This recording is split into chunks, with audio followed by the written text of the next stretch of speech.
জয় মা চামুণ্ডা ৰাশিফলৰ ভিডিঅ'লৈ আপোনালোক সকলোকে স্বাগতম জনাইছো। ৰাশিৰ ফল হৈছে 22 আগষ্ট 2024 গুৰুবাৰ পৰিছে আৰু আজি ক্ৰমে কৃষ্ণপক্ষৰ তৃতীয়া তিথি দুপৰীয়ালৈকে আৰু পিছত চতুৰ্থী তিথি পৰিছে। আজি দিনটোত জন্মগ্ৰহণ কৰা শিশুসকলৰ ৰাশি হৈছে মীন ৰাশি আৰু আজি দিনটোত যিসকল কন্যা পুষ্পিতা হ'ব তেওঁলোকৰ হ'ব দুভগাজু। এতিয়া আহকচোন আমি মেষৰ পৰা মীনলৈকে প্ৰত্যেকটো ৰাশিৰ ফল জন্ম ৰাশি বা চন্দ্ৰ ৰাশিৰ আধাৰত নিৰ্ণয় কৰিম। মেষৰ কাৰণে শুভ নহয়, মানসিক চিন্তা ক্লেশ আদি তেওঁলোকৰ কাৰণে বিদ্যমান হৈ থাকিব। ভবা কথাবিলাক সহজতে বা নিমিষতে হৈ নাযাব পাৰে বা ভবা মতে কথাবিলাক নোহোৱাৰ কাৰণে তেওঁলোকৰ মনটো ব্যথিত থাকিব পাৰে আৰু তেওঁলোকৰ খৰচ আদি বৃদ্ধি হ'ব পাৰে। ৰিলেশ্যনশ্বিপ বিলাকত অকণমান প্ৰব্লেম থাকিব পাৰে। বৃষৰ কাৰণে খুব ভাল, যিকোনো শুভ কাম তেওঁলোকে আজি দিনটোত কৰিব পাৰিব। যিকোনো এনেকুৱা কাম যিটোৰ পৰা নেকি তেওঁলোকৰ কিবা এটা লাভ হ'ব, কিবা এটা বেনিফিট হ'ব, তেনেকুৱা প্ৰত্যেকটো কাম তেওঁলোকৰ কাৰণে অত্যন্ত শুভ দেখা গৈছে। সামাজিক কামবিলাক, নিজৰ পাৰ্চনেলিটি ডেভেলপমেণ্টৰ লগত জড়িত কামবিলাক, নিজৰ পইচা পাতিৰ লগত ৰিলেটেড কামবিলাক প্ৰত্যেকটো কামেই তেওঁলোকে কৰিব পাৰিব। এতিয়া আহিব মিথুনৰ কাৰণে। মিথুনৰ কাৰণে শুভ নহয়, মানসিক অকণমান ক্লেশ থাকিব, কাৰ্যক্ষেত্ৰত অকণমান খেলি মেলি থাকিব, ভবা মতে নহ'ব পাৰে, কাগজীয়া কামবিলাকত বাধা আহিব পাৰে। গতিকে অকণমান সাৱধান হৈ আপোনালোকে চলিব লাগিব। এতিয়া আহিব কৰ্কটৰ কাৰণে। কৰ্কটৰ কাৰণে খুব ভাল, যিকোনো শুভ কাম, যিকোনো ভাগ্যদায়ক কাম আপোনালোকে কৰিব পাৰিব। যিকোনো বস্তু কিনা মেলা কৰা, যিকোনো আপোনালোকৰ বোলে নতুন কোনোবা মানুহক লগ ধৰিবলৈ আছে, ভ্ৰমণত যাবলৈ আছে, কিবা ডিছকাশ্যন কৰিব লগা আছে বা যিকোনো ধৰ্মীয় কৃত্য কৰিব লগা আছে আপোনালোকে কৰিব পাৰিব। এতিয়া ভাল নহয়। সিংহৰ কাৰণে মানসিক চিন্তা, খৰচ আদি বৃদ্ধি, ক্লেশ, আপোনালোকৰ মানে যিকোনো আপোনালোকৰ ৰিলেশ্যনশ্বিপ বিলাকৰ ক্ষেত্ৰত ক্লেশ হ'ব পাৰে বা পইচা পাতি দিশত আপোনালোকৰ ক্লেশ হ'ব পাৰে। যিকোনো কামত আপোনালোকে ভবা মতে নহ'ব পাৰে, বাধা আহিব পাৰে, হোৱা কাম নোহোৱা হৈ ৰৈ যাব পাৰে। তেনেকুৱা কণ্ডিশ্যন বিলাক আপোনালোকে দেখিবলৈ লগীয়া হ'ব পাৰে আৰু যাত্ৰা আপোনালোকৰ কাৰণে শুভ নহ'ব।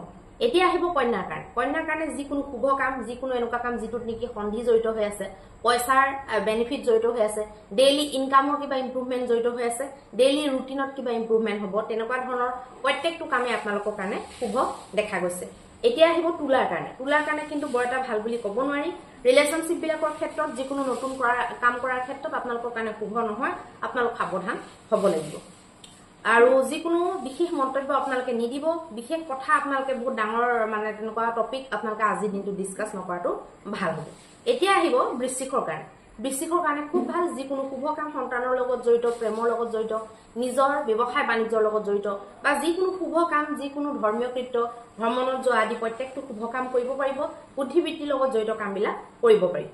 ধনুৰ কাৰণে কিন্তু ভাল নহয়, মানসিক চিন্তা, ক্লেশ বৃদ্ধি, ভবা মতে কামবিলাক নোহোৱা, বন্ধুৰ লগত বিবাদ হোৱা বা ঘৰৰ মানুহৰ লগত বিবাদ হোৱা, সৰু কথাতে লাগি পেলাই কামটো ৰৈ যোৱা, তেনেকুৱা ধৰণৰ আপোনালোকৰ লগত হ'ব পাৰে। সাৱধান আপোনালোকে হ'ব লাগিব, কোনো ধৰণৰ শুভ কাম আপোনালোকে নকৰিব।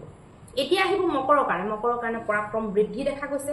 যিকোনো ক্ষেত্ৰত তেওঁলোকে পৰাক্ৰমী হিচাপে দিনটো অতিবাহিত কৰিবলৈ চেষ্টা কৰিব আৰু লগতে খেলুৱৈ, বিদ্যাৰ্থী, এনেকুৱা শ্ৰেণীৰ লোকসকলৰ কাৰণে খুব ভাল দেখা গৈছে।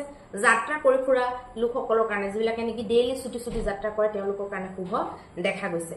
এতিয়া আহিব কুম্ভৰ কাৰণে। কুম্ভৰ কাৰণে ৰিলেশ্যনশ্বিপৰ ক্ষেত্ৰত বৰ এটা ভাল নহয়। পইচা পাতিৰ ক্ষেত্ৰত বহুত ডাঙৰ দীঘলীয়া তেনেকুৱা বহুত ডাঙৰ কাম নকৰিব আৰু বাকী সৰু সুৰা এনে কামবিলাক আপোনালোকে কৰিব পাৰে। যিকোনো আপোনালোকৰ ৰিলেশ্যনশ্বিপৰ ক্ষেত্ৰত কিবা এটা যদি নতুনত্ব আপোনালোকে কৰিম বুলি ভাবিছে, তেতিয়াহ'লে নকৰাটো আপোনালোকৰ কাৰণে ভাল হ'ব। বৈবাহিক সম্পৰ্কৰ ক্ষেত্ৰত বিশেষ সাৱধান আপোনালোকে হ'ব লাগিব। এতিয়া আহিব মীনৰ কাৰণে।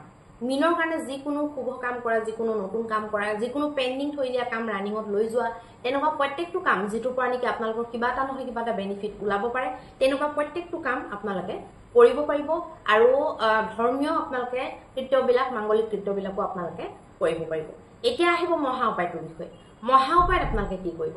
মহা উপায়ত আপোনালোকে যিকোনো আপোনালোকে মন্দিৰত, যিকোনো শিৱ মন্দিৰ হওক, দুৰ্গা মন্দিৰ হওক, গণেশ মন্দিৰ হওক, যিকোনো মন্দিৰত গৈ পেলাই আপোনালোকে 7 গছ আপোনালোকে ঘিউৰ চাকি অৰ্পণ কৰিব পাৰে আৰু লগতে আপোনালোকে আহঁত গছৰ তলত গাখীৰ আৰু হালধিৰ আপোনালোকে মিশ্ৰণ ঢালিব পাৰে। অত্যন্ত শুভ ফল লাভ কৰিব পাৰিব। ধন্যবাদ।